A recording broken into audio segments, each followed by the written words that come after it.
Alright, good evening guys. Tonight we're going to be taking a look at a pretty interesting aftermarket bracelet option for the 42mm Apple Watch. This bracelet happens to be by a company called Android. Now you guys might be scratching your head wondering why I've got an Android bracelet for an Apple Watch. For those that don't know, Android is the name of a watch company out of Florida. They've been making traditional mechanical watches for many years, even before the Android operating system was in existence. Also, they've made a series of smartwatches as well.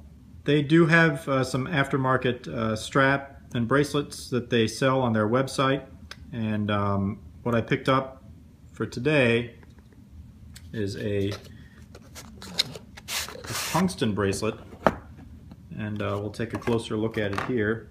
Tungsten is a metal, also known as the element wolfram, and it's very dense, much harder than steel, therefore is very durable, but it can be somewhat brittle at times. They've been using tungsten in watches for some time. Android makes some complete watches out of tungsten.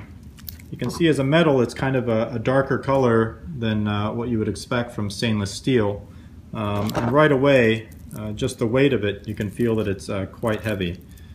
So let me unwrap this and then we'll install it on the watch and see how it looks. Okay, now that I have it unwrapped, you can see that it has a kind of a dark gray, almost a gunmetal type color. It is a high polished, almost mirror polish like material, but side by side with stainless steel you can see that it has much more of a dark gray coloration to it. And holding it up side by side with the stainless steel, this is a 316L stainless steel super engineer bracelet. The tungsten is much heavier. So to install it on the Apple Watch, what you're going to need to have are some strap adapters. Now I've covered this in some of my other aftermarket strap and bracelet videos. What these strap adapters are these connectors that go into the top and bottom of the case, and you can use them to attach aftermarket straps and bracelets to the watch. These I purchased on eBay for under $20. They came as a set with this clone of the Apple classic buckle leather strap. This whole package with the screwdriver was under $20, but you can purchase these adapters by themselves as well. For those of you that have purchased the Apple Watch with the classic buckle strap, yours already comes with the Apple original version of these strap adapters. All you'll need is this screwdriver to take the screws out to disassemble it. So basically what you'll do is you'll take these U-shaped ends and install it into either end of this this bracelet.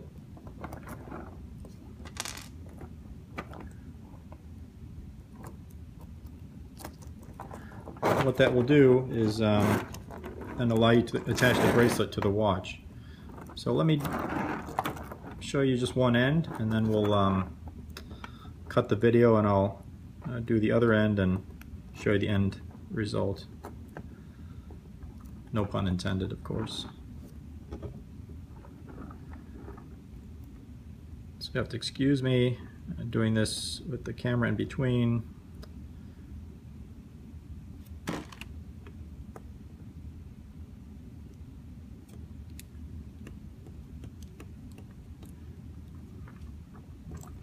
As I've said in my other videos, these strap adapters are directional, so you want to pay attention to which side is facing out, which side is facing in.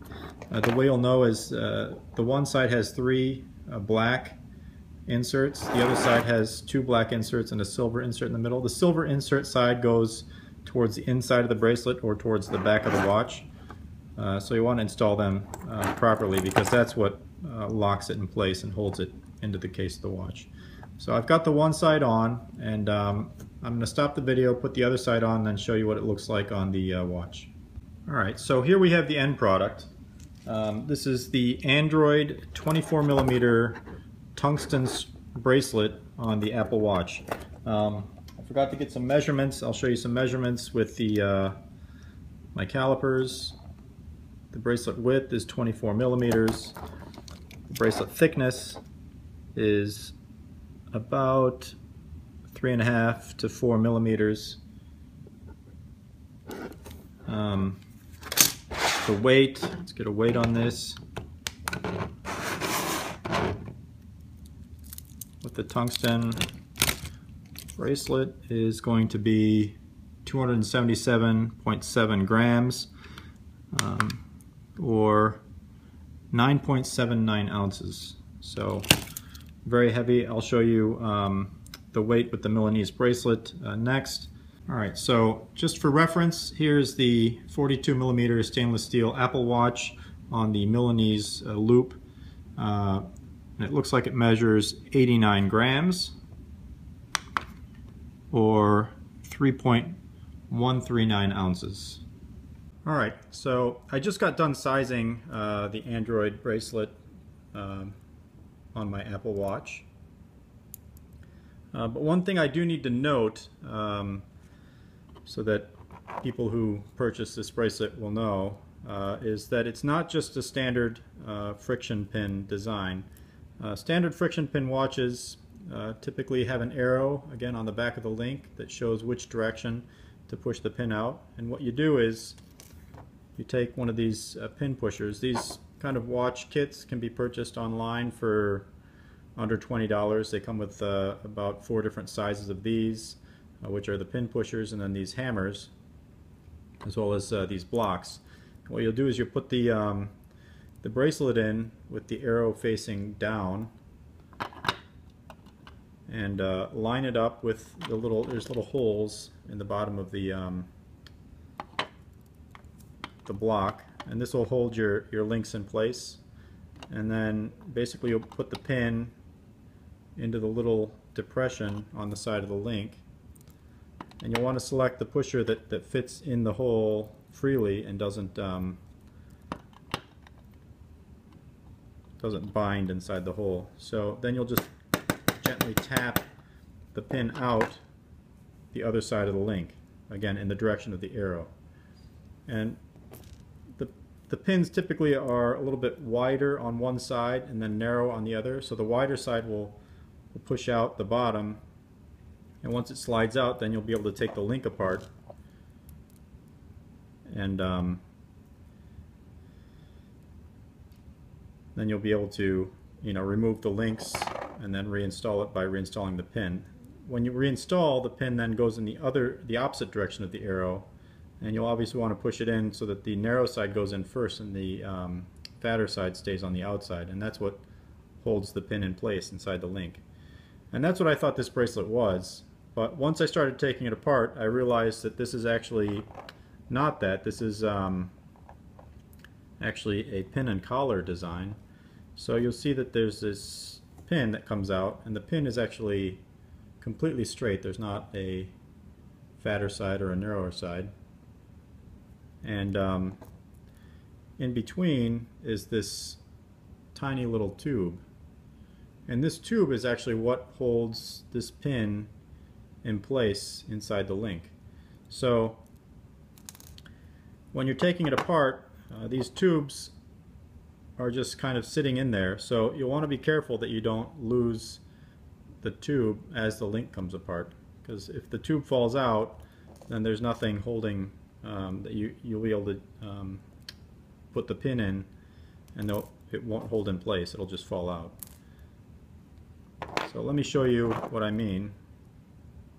So I have this link, and I want to attach it to this one. So first I need to put the tube in the center portion there, put the links together like that, and then I want to push this pin down in place. And to push it in, I use kind of the plastic side of the hammer in case I slip and hit the the side of the bracelet. This plastic side won't scratch up the bracelet. Also on the tungsten it won't chip or shatter the tungsten. So basically tap it in until it's flush. Then you can use your pin pusher, set it on top, tap it in just a little bit more so that it's recessed a little bit. You want to make sure that you don't tap it in so much that it pops out through the other side. But that's it. And now the links are attached. So just be aware that this particular bracelet, the Android tungsten bracelet, is held together by a pin and tube system and not just the standard friction pin system that most bracelets are. Alright, thanks for watching. Alright, so here's a wrist shot of the Android tungsten bracelet on my 42mm Apple Watch. Again, this is the 24mm tungsten bracelet from Android. You can see how glossy it is. After about a week of wearing this bracelet on my watch, I think this is by far my most favorite bracelet combination for this watch so far. You know, it is very heavy, but I kind of like the weight of it and how it balances the case. I like the shine and how it kind of works with the polished look of the Apple Watch as well. You know, I've also tried out the Apple Watch with the link bracelet. The link bracelet's nice, but you know, it has more of a brushed finish, which is in contrast to the polished finish on the case, whereas this one kind of carries the whole polished look all the way around. I also like the deployant clasp that they use for the closure. Actually, I wear my watch case down typically because I still wear a traditional watch on my left wrist. So rather than look like I have two watches on, I tend to wear the Apple Watch on the underside of my wrist. And I think this bracelet in particular works well because you don't really see a clasp on this side. Sorry. The one issue with the polished bracelet is it does pick up fingerprints. But, you know, from this side it almost kind of looks like you're wearing, you know, just like a regular jewelry style bracelet because you don't really see a watch clasp per se. You just see some polished links. So anyway, again, my wrist is 7 3/4 in circumference, so you get an idea of how it looks in comparison to your own wrist. But this is, again, the Android 24mm tungsten bracelet on the 42mm stainless steel Apple Watch. Alright, well, as usual, thanks for watching. If you are interested in more Apple Watch accessory reviews, please subscribe to this YouTube channel. I'll have many more coming in the future. Also, I'll try and post links to where you can purchase this bracelet for your own Apple Watch in the information section below. Also, you know, please check us out at watchandtime.com for more detailed photos and additional reviews. Anyway, again, thanks for watching.